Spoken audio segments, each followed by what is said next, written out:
A business loan in 15 minutes. No credit check, no paperwork, no bank. That's DeFi borrowing. I'm Rachel from ChainSense. Here's how it works. Traditional business loans take weeks.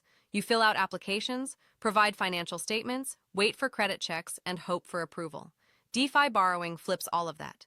You deposit crypto as collateral and borrow stablecoins instantly. No credit score, no approval process. No bank manager decides your fate. Why would a business do this? 3 big reasons. Tax efficiency. Selling crypto triggers capital gains tax. Borrowing against it doesn't. If your business holds ETH that's appreciated 300%, selling means a massive tax bill.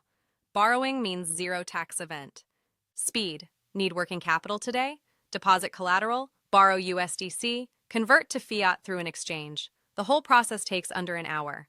Try getting a bank loan that fast. You keep your crypto exposure. If ETH goes up 50% while you're using the borrowed funds, you still benefit from that appreciation.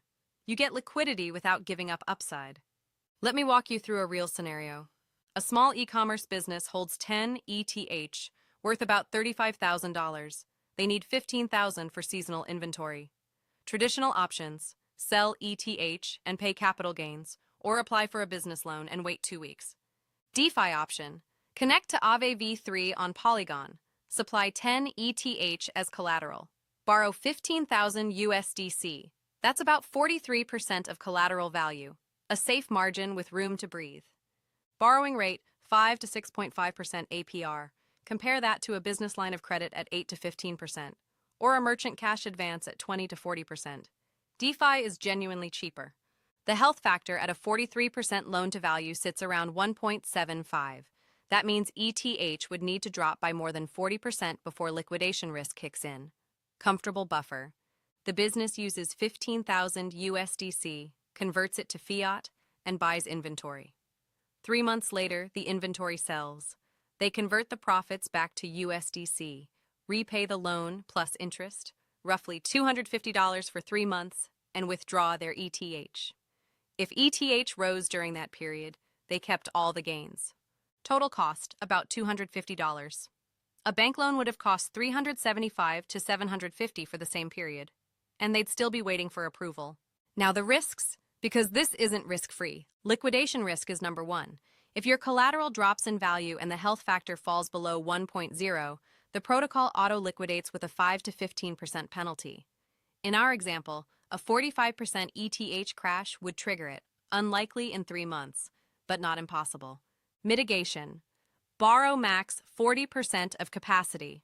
Set up health factor alerts through DeFi Saver or InstantApp. These tools can even auto-add collateral when your health factor drops, like a safety net. Regulatory and accounting complexity is real. DeFi loans don't fit neatly into traditional accounting. You'll need a crypto-savvy accountant who understands on-chain transactions. Smart contract risk exists, but is minimal on Aave. 4 audits, billions locked for years, no major exploits. Best practices for business borrowing. Use stablecoin collateral when possible to eliminate price volatility. Keep a separate business wallet. Don't mix personal and business DeFi. Document every transaction for tax purposes. And always start with a small test. $1,000 before committing significant funds. That's crypto borrowing for business in 2026. If you want the complete DeFi lending guide covering all 3 major platforms, check the hub video linked in the description. Subscribe to ChainSense for more practical crypto education. Drop a comment if your business is considering DeFi. I'd love to hear your use case. See you in the next video.